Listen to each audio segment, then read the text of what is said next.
મારું નામ ભાવેશભાઈ બાલાભાઈ કલસરિયા, ગામ બાબરિયાધાર. હું રહું છું કામરેજ, સુરતની અંદર. અને આ જે ઘટના બની છે તે મારા કાકાના દીકરા અશોકભાઈ ચકુરભાઈ કલસરિયા, એના આખા પરિવારને આ ફૂડ પોઈઝન થયું છે.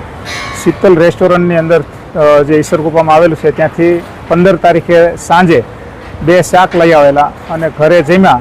પછી એ જ રાત્રિએ એટલે વહેલી સવારે 16 તારીખે વહેલી સવારે એ અશોકભાઈને અને એની સૌથી નાની 5 વર્ષની દીકરી એને પેટમાં દુખાવો થયો અને ત્યાર પછી સવારે 9 વાગે એને નજીકના ક્લિનિક ઉપર સારવાર લેવા માટે ગયા. તો ત્યાં એણે બોટલો ચડાવ્યા અને દવા આપી. સાંજ સુધી રાહ જોઈ કે રાહત થઈ નહીં. પછી બીજા દિવસે પણ સવારે તકલીફ વધી અને બાકીની 2 દીકરીઓ અને અશોકભાઈના વાઈફ એને પણ આ તકલીફ પેટમાં દુખાવો અને ઝાડા ઉલટીની થઈ.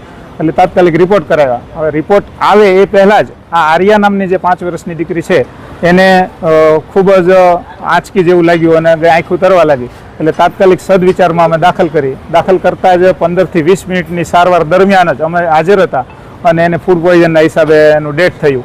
અને પછીના પેશન્ટ જે છે 4, અશોકભાઈની 2 દીકરી, અશોકભાઈ અને અશોકભાઈના વાઈફ જ્યોત્સનાબેન, એને પણ ત્યાં સદવિચારમાં દાખલ કર્યા અને એને પણ ફૂડ પોઈઝનના રિપોર્ટ આવ્યા છે.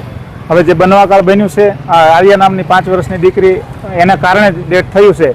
તો અમારી આખા પરિવારને, અશોકભાઈને ન્યાય મળે, અમારા પરિવારને ન્યાય મળે કે આવું શેના કારણે થયું. અને અશોકભાઈની દીકરી આર્યા 5 વર્ષની જે ઓફ થઈ ગઈ છે એને આ રિપોર્ટ અત્યારે પોસ્ટમોર્ટમ વિભાગમાં આપેલી છે સાંજે અને અત્યારે રિપોર્ટનું કામ ચાલુ છે. એ રિપોર્ટના આધારે અમે તંત્ર પાસે, બધા જ મહાનુભાવો પાસે અને સમાજ પાસે એવી માંગણી કરીએ છીએ કે અમારી અશોકભાઈની દીકરી જે સાથે અન્યાય થયો, અશોકભાઈને પરિવાર સાથે અન્યાય થયો, તેને ખૂબ ન્યાય મળવો જોઈએ.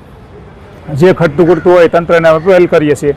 અને અશોકભાઈના વાઈફ ગણીએ તો ગઈકાલે સિરિયસ હતા. જ્યારે એને આ ખબર પડી કે આવું થયું છે તો એ પણ અત્યારે હાલ સિરિયસ છે અને 4 પેશન્ટ સદવિચાર મુક્તિધામના ઢાળ પાસે હોસ્પિટલ છે તેમાં એડમિટ છે. હવે અમે અહીંથી ડેડ બોડી લઈ જઈએ પછી પણ એ જ્યોત્સનાબેનની શું હાલત થાય એ અમે કહી શકતા નથી. આવી ગંભીર પરિસ્થિતિની અંદર એ અત્યારે 4 પેશન્ટ ત્યાં દાખલ છે અને ફૂડ પોઈઝનના હિસાબે પ્રાથમિકતાના આધારે અમે કહીએ છીએ કે આવું થયું છે.